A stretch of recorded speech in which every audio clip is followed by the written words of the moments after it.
Hello दोस्तों, स्वागत है आपका आपके अपने चैनल स्टोरी टेलिंग में। अगर आप डरने और रोमांच महसूस करने के लिए तैयार हैं तो इस वीडियो को अभी लाइक कर दीजिए और ऐसी ही रोंगटे खड़े कर देने वाली कहानियों के लिए हमारे चैनल को सब्सक्राइब करना बिल्कुल मत भूलिएगा। तो चलिए शुरू करते हैं आज रात के सबसे भयानक सफर को।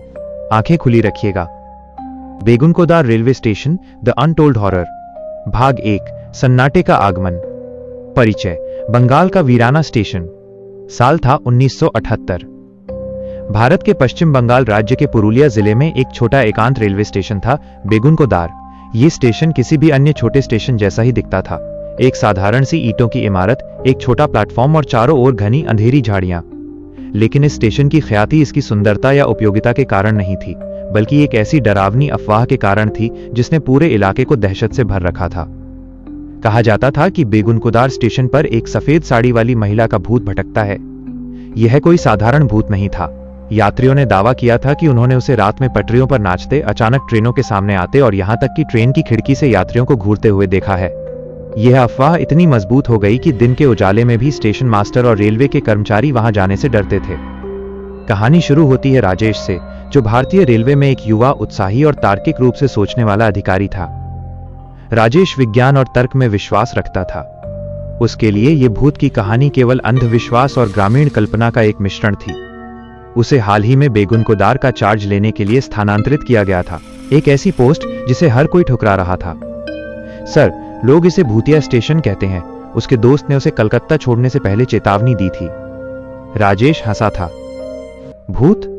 मैं वहां जाता हूं और मैं उस भूत को पकड़कर यह साबित करूंगा कि यह सब मन का वहम है या फिर यह किसी शरारती इंसान का काम है।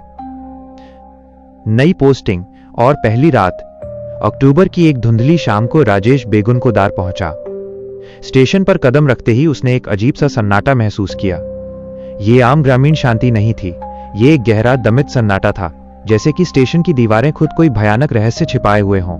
स्टेशन की इमारत जीर्ण शीर्ण थी। टिकट काउंटर धूल और मकड़ी के जालों से भरा था। प्लेटफॉर्म पर एक टूटी हुई लालटेन धीमी कांपती रोशनी फेंक रही थी। वहां उसे अब्दुल मिला, जो रेलवे का एक बूढ़ा खलासी था और जिसे स्टेशन की देखरेख के लिए अस्थायी रूप से रखा गया था। अब्दुल की आंखें डरी हुई थीं और उसके चेहरे पर एक स्थायी चिंता की रेखा थी। नमस्ते राजेश बाबू, अब्दुल ने धीमी आवाज में कहा। आप सचमुच यहां रहने वाले हैं? हाँ बिल्कुल, राजेश ने आत्मविश्वास से कहा। मैं स्टेशन मास्टर हूं। अब यहां सब मेरे नियंत्रण में होगा। और हां, मुझे वो भूत वूत वाली कहानियां मत सुनाना। अब्दुल ने गहरी सांस ली और सिर झुका लिया। बाबू, मैं कहानी नहीं सुना रहा। मैंने उसे देखा है। 10 साल से यह स्टेशन वीरान है, लेकिन वो यहां है। राजेश ने अपने सामान को स्टेशन मास्टर के कमरे में रखा। कमरा ठंडा और नमी भरा था। रात का खाना खाने के बाद करीब 10 बजे राजेश ने स्टेशन का निरीक्षण करना शुरू किया। ट्रेनें बेगुनकोदार पर अब नहीं रुकती थीं। वे बस पास थ्रू करती थीं, लेकिन स्टेशन का रिकॉर्ड रखना और सिग्नल सिस्टम को चालू रखना राजेश की ड्यूटी थी। आधी रात की दहशत। रात गहराती गई। घड़ी की सुई रात के 12:30 पर पहुंची। राजेश अपने रजिस्टर में कुछ एंट्री कर रहा था जब उसने बाहर प्लेटफॉर्म पर घुंघरुओं की हल्की आवाज सुनी। यह बहुत धीमी थी, लेकिन उस पूर्ण सन्नाटे में यह एक ढोल की थाप जैसी लग रही थी। राजेश को लगा कि शायद ये कोई आवारा जानवर होगा। वो उठा, अपनी टॉर्च ली और दरवाजे की ओर बढ़ा। अब्दुल, कोई है क्या बाहर? उसने धीमे से पूछा। कोई जवाब नहीं आया। अब्दुल सोने जा चुका होगा। राजेश ने दरवाजा खोला और अपनी टॉर्च प्लेटफॉर्म पर घुमाई। कुछ नहीं। प्लेटफॉर्म खाली था। पटरी के किनारे घनी झाड़ियां भी शांत थीं। सिर्फ हवा का धोखा होगा, उसने खुद को समझाया। वो वापस मुड़ा, तभी उसकी आंखें स्टेशन की पुरानी टूटी हुई घड़ी पर पड़ीं, जो प्लेटफॉर्म के बीचों बीच लगी थी। उस घड़ी में रात के 1:05 हो रहा था। राजेश वापस अपनी मेज पर बैठा और फिर से काम करने लगा। ठीक रात के 1:15 पर उसने फिर से घुंघरुओं की आवाज सुनी, लेकिन इस बार ये बहुत करीब थी। ऐसा लग रहा था जैसे कोई प्लेटफॉर्म पर ही नाच रहा हो। साथ ही उसे हल्की धीमी एक महिला के गाने की आवाज भी सुनाई दी, एक पुरानी उदास बंगाली लोक धुन। वो उठकर भागा और खिड़की से बाहर देखा।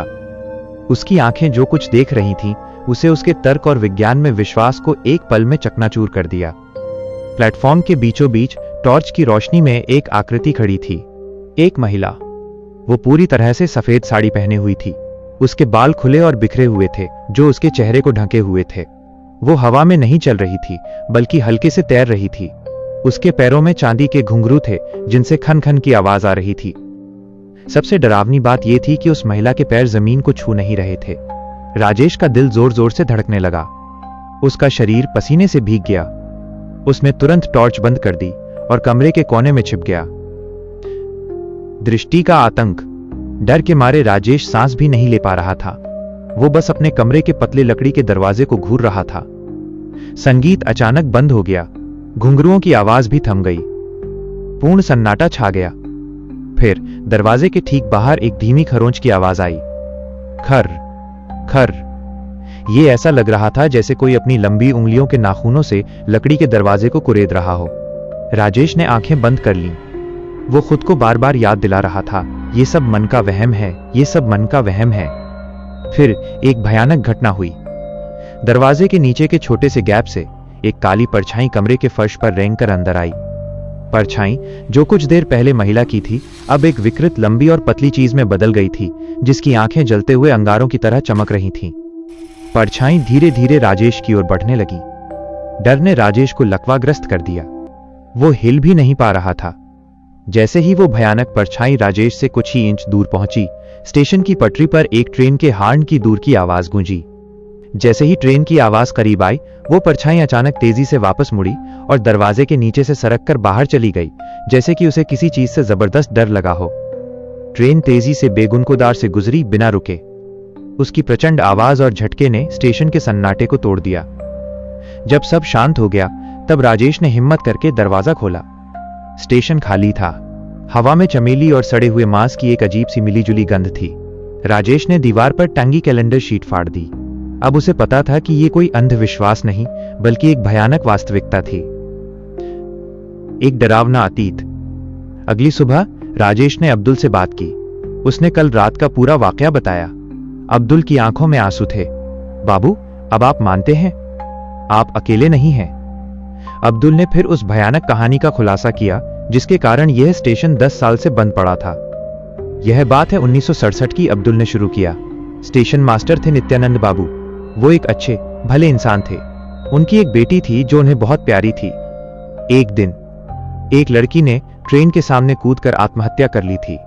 वो एक टीचर थी, बहुत खूबसूरत, और उसकी मौत एक हादसा नहीं बल्कि किसी प्यार में धोखा का नतीजा थी। उस लड़की के माता पिता ने रेलवे को दोषी ठहराया, लेकिन कुछ साबित नहीं हुआ। अब्दुल ने अपनी आवाज और धीमी कर दी। लेकिन कुछ ही महीनों बाद नित्यानंद बाबू ने एक खौफनाक सपना देखा। सपने में वो लड़की, वही सफेद साड़ी वाली, आकर उन्हें धमकी देती थी कि वो पूरे स्टेशन को बर्बाद कर देगी। और फिर एक भयानक रात, नित्यानंद बाबू स्टेशन पर मृत पाए गए। उनके चेहरे पर आतंक था, जैसे वो कुछ ऐसा देख रहे थे जिसे शब्दों में बयां नहीं किया जा सकता। उनकी मौत का कारण हार्ट अटैक बताया गया, लेकिन सबके मन में शक था। उसके बाद जो भी स्टेशन मास्टर आया वो कुछ ही हफ्तों में भाग गया या फिर उसकी मौत हो गई। एक गार्ड की तो चलती ट्रेन में लाश मिली थी। उसकी आंखें खुली थीं और उसमें डर भरा हुआ था। आखिरकार रेलवे बोर्ड ने 1970 में स्टेशन को अस्थायी रूप से बंद करने का फैसला किया और कारण बताया गया अप्रत्याशित परिचालन कठिनाइयां। राजेश ने ध्यान से सुना। उसने तुरंत अपनी पिछली रात की घटना को नित्यानंद बाबू की कहानी से जोड़ा। क्या उस महिला को कोई ट्रेन पसंद नहीं थी, अब्दुल? राजेश ने पूछा। जब कल रात ट्रेन आई तो वो परछाई भाग गई थी। अब्दुल ने कांपते हुए सिर हिलाया। हां बाबू, कहा जाता है कि वो आत्मा केवल तभी हमला करती है जब स्टेशन एकदम शांत हो। वो ट्रेन की आवाज बर्दाश्त नहीं कर सकती, खासकर रात के अंधेरे में। ट्रेन ही उसकी मौत का कारण थी। राजेश ने दृढ़ निश्चय किया। तो इसका मतलब है कि ये सिर्फ एक बदला लेने वाली आत्मा नहीं है, इसके पीछे कोई रहस्य छिपा है और मैं उसे उजागर करूंगा। उसकी पहली रात एक डरावनी चेतावनी थी। अब राजेश को पता था कि उसका काम केवल स्टेशन चलाना नहीं, बल्कि एक खतरनाक आत्मा का सामना करना और उसकी मौत के पीछे की सच्चाई को खोदकर निकालना भी था। भाग 2, दफन राज और पुराना स्टेशन मास्टर। खोजी यात्रा, गांव में दस्तक। अगले दिन सुबह की पहली किरण के साथ ही राजेश ने स्टेशन के पिछले हिस्से की ओर रुख किया। उसे पता था कि इस वीरान स्टेशन पर बैठकर वो सच्चाई नहीं जान पाएगा। सच्चाई कहीं आसपास के गांव या रेलवे के पुराने रिकॉर्ड्स में दबी होगी। उसने अब्दुल को स्टेशन की जिम्मेदारी सौंपी और पास के शक्तिनगर गांव की ओर पैदल चल पड़ा। गांव के लोग बेगुनकोदार के बारे में बात करने से डरते थे। जैसे ही राजेश ने स्टेशन मास्टर होने का परिचय दिया, लोग उससे दूरी बनाने लगे। काफी देर की मशक्कत के बाद उसे गांव का सबसे बूढ़ा व्यक्ति दीनबंधु काका मिला। काका पहले रेलवे में कुली का काम करते थे और उन्होंने नित्यानंद बाबू के समय को देखा था। काका, मुझे उस टीचर लड़की के बारे में जानना है जिसने आत्महत्या की थी। 1967 की बात है, राजेश ने धीरे से पूछा। दीनबंधु काका ने गहरी सांस ली, जैसे वो बरसों पुराना दर्द बाहर निकाल रहे हों। बड़ा बुरा हुआ था बाबू। उसका नाम प्रीति था। वो गांव के स्कूल में पढ़ाती थी, बहुत हंसमुख थी। उसने आत्महत्या नहीं की थी। राजेश चौंक गया। क्या? पुलिस ने तो इसे आत्महत्या बताया था। पुलिस ने तो बहुत कुछ बताया था, काका ने व्यंग्य से कहा। प्रीति को धोखा मिला था। गांव के एक अमीर जमींदार का बेटा सुरेश उससे शादी करने का वादा करके उसे इस्तेमाल किया। जब उसने शादी से मना कर दिया तो प्रीति ने उसे सबके सामने बेनकाब करने की धमकी दी। लेकिन सुरेश के पास पैसा और ताकत थी। काका ने अपने होंठ भींचे। जिस रात प्रीति ने अपनी जान दी, उसी रात लोगों ने सुरेश को स्टेशन के पास देखा था। कुछ लोगों ने यह भी सुना था कि स्टेशन मास्टर नित्यानंद बाबू इस मामले में कुछ जानते थे, लेकिन कोई गवाही देने को तैयार नहीं हुआ, क्योंकि सुरेश का बाप बहुत खतरनाक आदमी था। राजेश को महसूस हुआ कि कहानी केवल एक आत्मा के डर की नहीं, बल्कि एक गहरे सामाजिक अपराध की थी, जिसमें शायद रेलवे का कोई आदमी भी शामिल था। प्रीति की आत्मा इसलिए भटक रही थी क्योंकि उसे न्याय नहीं मिला था। पुराने रिकॉर्ड्स में एक डरावना पत्र। गांव से लौटकर राजेश ने सीधे स्टेशन मास्टर के बंद कमरे की तलाशी ली, जिसे पिछले स्टेशन मास्टर ने डर के मारे बंद कर दिया था। धूल और जालों के बीच उसे एक पुराना लोहे का संदूक मिला। उस संदूक में स्टेशन के कुछ पुराने रजिस्टर और रिकॉर्ड्स थे। राजेश ने उन्हें खंगालना शुरू किया। उसे नित्यानंद बाबू द्वारा लिखी गई एक डायरी मिली। डायरी में शुरू में सामान्य एंट्री थी, लेकिन 1967 के बाद के पन्ने आतंक से भरे थे। 14 नवंबर 1967, आज रात मैंने उसे पहली बार देखा। सफेद साड़ी, वो मेरे कमरे की खिड़की पर खड़ी थी। वो चिल्लाई, मैं तुम्हें नहीं छोड़ूंगी, तुमने उसे बचाया। 20 नवंबर 1967, वो हर रात आती है। वो मुझसे कहती है कि रेलवे अधिकारी भी शामिल थे। वो चाहती है कि मैं सच बताऊं। मैं डर गया हूं। मेरी बेटी बीमार है। मैं ये सब सहन नहीं कर सकता। 25 नवंबर 1967, आज उसने मुझे धमकी दी। उसने कहा कि वो मुझे स्टेशन पर उसी तरह मार डालेगी जिस तरह उसकी मौत हुई थी, ट्रेन की आवाज के बीच, जब कोई नहीं सुन पाएगा। राजेश ने डायरी बंद कर दी। नित्यानंद बाबू को हत्यारा या षड्यंत्रकारी नहीं, बल्कि एक डरा हुआ गवाह लग रहा था, जिसने डर के मारे चुप्पी साध ली थी। उसी संदूक में उसे सबसे महत्वपूर्ण चीज मिली, एक छोटा हाथ से लिखा हुआ पत्र, जिस पर केवल तारीख पड़ी थी, 28 नवंबर 1967, नित्यानंद बाबू की मृत्यु से एक दिन पहले। पत्र में लिखा था, श्रीमान D.S. डिविजनल सुपरिटेंडेंट महोदय, मैं अपनी जान के खतरे के कारण ये पत्र लिख रहा हूं। बेगुनकोदार स्टेशन पर जो कुछ भी हुआ वो आत्महत्या नहीं थी, प्रीति की हत्या की गई थी। मैंने अपनी आंखों से जमींदार के बेटे सुरेश को उसे पटरी की ओर धकेलते हुए देखा था जब ट्रेन आ रही थी। मैंने तुरंत इसकी सूचना आपको देने की कोशिश की, लेकिन आपने मुझे फोन पर चुप रहने का आदेश दिया और कहा कि जमींदार का पैसा ऊपर तक पहुंच चुका है।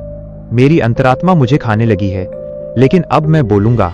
मैं सबूत इकट्ठा कर रहा हूं। अगर मुझे कुछ होता है तो सुरेश और वे सभी रेलवे अधिकारी जिम्मेदार होंगे, जिन्होंने पैसे के लिए एक बेगुनाह की मौत पर पर्दा डाला। आपका भयभीत कर्मचारी नित्यानंदास, स्टेशन मास्टर, बेगुनकोदार। ये पत्र बम की तरह फूटा। राजेश के सामने अब पूरी तस्वीर साफ थी। प्रीति एक हत्या का शिकार थी और रेलवे के उच्च अधिकारी भी इस अपराध में शामिल थे, जिन्होंने सच को दबाने के लिए नित्यानंद बाबू को धमकाया था। और अब प्रीति की आत्मा, जिसे सफेद साड़ी वाली मास्टरनी कहा जाता था, उन सभी से बदला लेना चाहती थी जो उसके न्याय के रास्ते में आए थे, और रेलवे स्टेशन, उसकी मृत्यु और धोखे का स्थान, उसका अड्डा बन गया था। रात का सिग्नल, फंसा हुआ खलासी। राजेश ने पत्र को ध्यान से तह किया और उसे अपनी जेब में रख लिया। वह जानता था कि इस पत्र का रेलवे बोर्ड पर क्या असर होगा। वो इसे सबूत के तौर पर इस्तेमाल करके स्टेशन के भूत को शांति दिला सकता था, उसे न्याय दिलाकर। उस रात राजेश ने अब्दुल को ड्यूटी के लिए तैयार रहने को कहा। रात 11:30 बजे राजेश ने मुख्य कंट्रोल रूम को कॉल किया। मैं स्टेशन मास्टर बेगुनकोदार बोल रहा हूं। मुझे इमरजेंसी में मालदा हावड़ा पैसेंजर ट्रेन, जो रात के 1:15 पर पास होती है, को यहां रोकने की अनुमति चाहिए। कंट्रोलर ने हंसते हुए जवाब दिया, बेगुनकोदार पर रोकना? क्यों? क्या वहां भूत आ गया है? हाँ शायद, राजेश ने गंभीर स्वर में कहा। यहां एक गंभीर सिग्नल और पटरी की गड़बड़ी है। अगर ट्रेन नहीं रुकी तो एक बड़ा हादसा हो सकता है। कंट्रोल रूम को अंततः झुकना पड़ा और उन्हें सशर्त अनुमति दी गई। ट्रेन केवल 3 मिनट के लिए रुकेगी। राजेश ने यह योजना इसलिए बनाई थी क्योंकि वो जानता था कि वो आत्मा ट्रेन की आवाज से डरकर भाग जाती है। वो रात में ट्रेन को रोककर स्टेशन को शांत करके आत्मा से आखिरी बार बात करना चाहता था। लेकिन राजेश की योजना विफल होने वाली थी। रात के 1 बजे पर स्टेशन का टेलीग्राफ उपकरण अचानक जोर जोर से बजने लगा। अब्दुल सिग्नल रूम में गया। अब्दुल ने घबराते हुए राजेश को आवाज दी, बाबू, कोई तार भेज रहा है। ये कोई कोड नहीं है।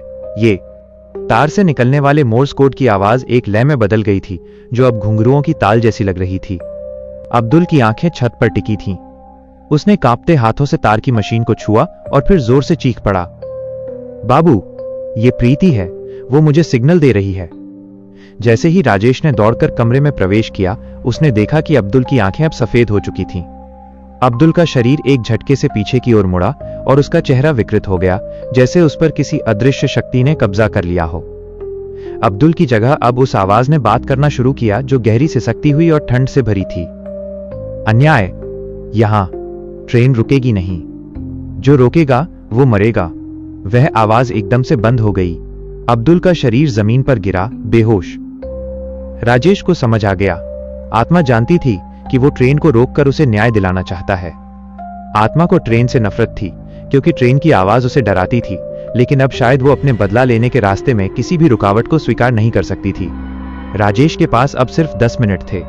रात के 1:15 पर ट्रेन आने वाली थी। वो अकेला था। उसने देखा कि सिग्नल की लाल बत्ती, जिसे उसने रोकने के लिए सेट किया था, अपने आप हरे रंग में बदल गई थी, जैसे किसी अदृश्य हाथ ने लीवरों को घुमा दिया हो। ट्रेन अब बिना रुके पूरी गति से बेगुनकोदार की ओर बढ़ रही थी। भाग 3, न्याय का फैसला और अंतिम सामना। आखिरी दांव, ग्रीन सिग्नल का आतंक। राजेश ने देखा कि सिग्नल हरे रंग में चमक रहा था, जिसका मतलब था कि ट्रेन को स्टेशन से पूरी गति से गुजरना है। अब्दुल बेहोश पड़ा था। दूर क्षितिज पर ट्रेन की हेडलाइट का एक छोटा सा धब्बा दिखाई देने लगा था। समय रात के 1:08। उसके पास मुश्किल से 7 मिनट थे। राजेश जानता था कि अगर ट्रेन बिना रुके गुजर गई तो वो आत्मा अपनी पूरी शक्ति से उस पर हमला करेगी और शायद वो नित्यानंद बाबू की तरह मरा हुआ मिलेगा। उसे ट्रेन को रोकना ही था ताकि वो स्टेशन पर सन्नाटा ला सके और उस आत्मा का सामना कर सके, उसे न्याय का सबूत दिखा सके। वो तेजी से सिग्नल लीवर की ओर भागा, लेकिन इससे पहले कि वो लीवर को खींच पाता, उसे महसूस हुआ जैसे किसी बर्फीले हाथ ने उसके कंधे को पकड़ लिया हो। चारों ओर हवा अचानक ठंडी हो गई। स्टेशन मास्टर के कमरे के बल्ब तेजी से जलने बुझने लगे।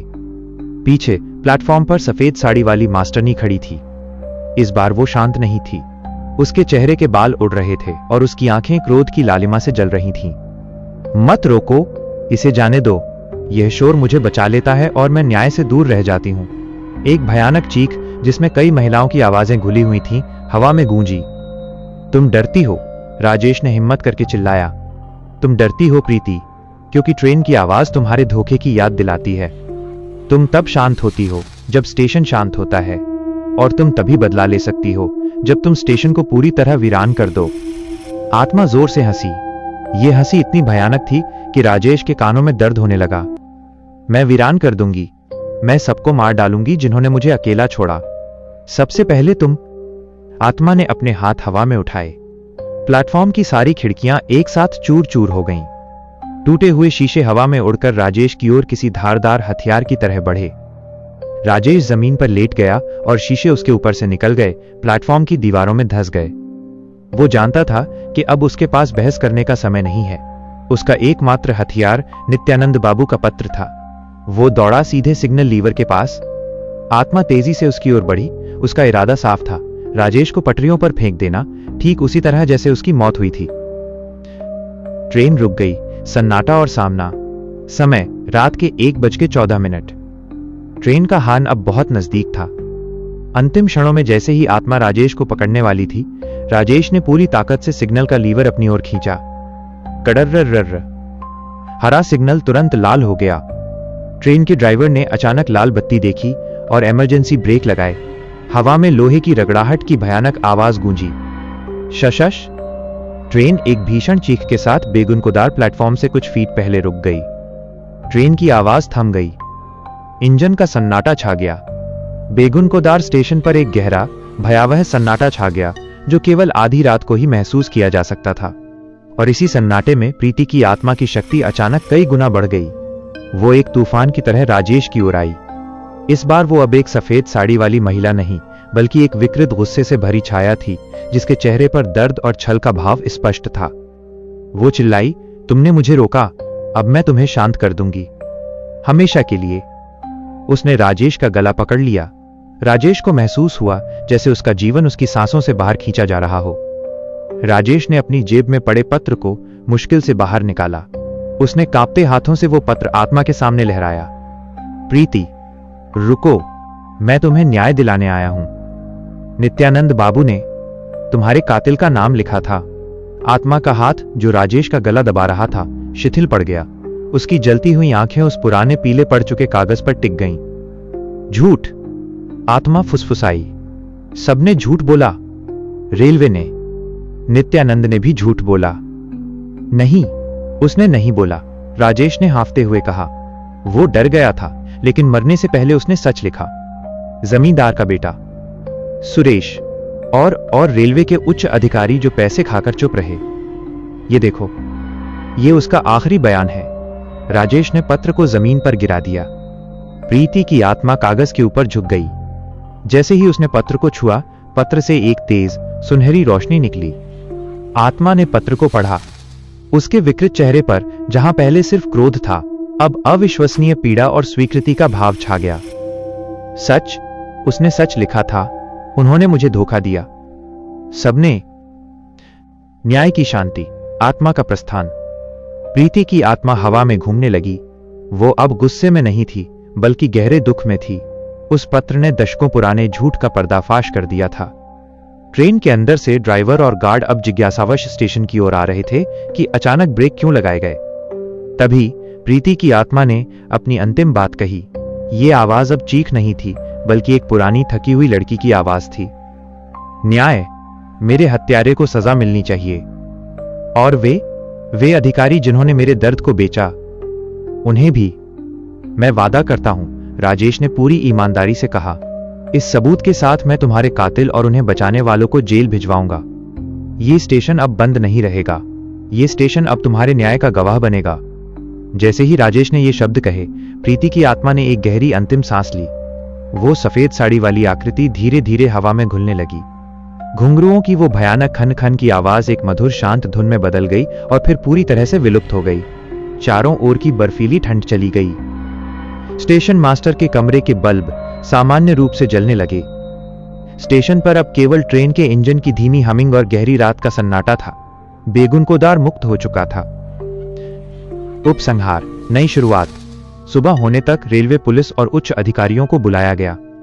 नित्यानंद बाबू का पत्र और राजेश की गवाही के आधार पर सुरेश, जमींदार के बेटे को तुरंत गिरफ्तार किया गया और रेलवे के उन पुराने अधिकारियों के खिलाफ जांच शुरू हुई जिन्होंने दशकों पहले इस मामले को दबाया था।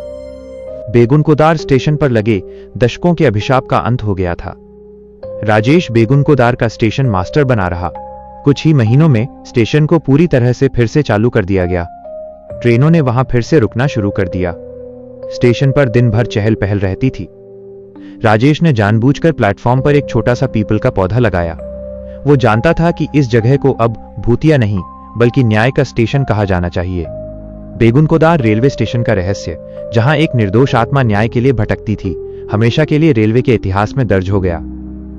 राजेश जब भी रात में अपने कमरे में बैठा होता था, उसे अब घुंघरुओं की आवाज नहीं, बल्कि दूर जाती हुई ट्रेन की सीटी की शांतिपूर्ण आवाज सुनाई देती थी, जो इस बात का प्रतीक थी कि बेगुनकोदार पर अब सन्नाटा नहीं, बल्कि शांति राज कर रही थी। समाप्त। कैसा लगा आपको ये भयानक सफर? हमें कमेंट्स में जरूर बताइए कि आपको कहानी का कौन सा हिस्सा सबसे ज्यादा डरावना लगा।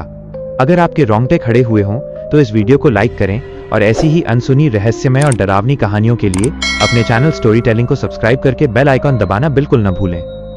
हम फिर मिलेंगे अगली रात एक नए डर के साथ। तब तक के लिए अपना ध्यान रखिए।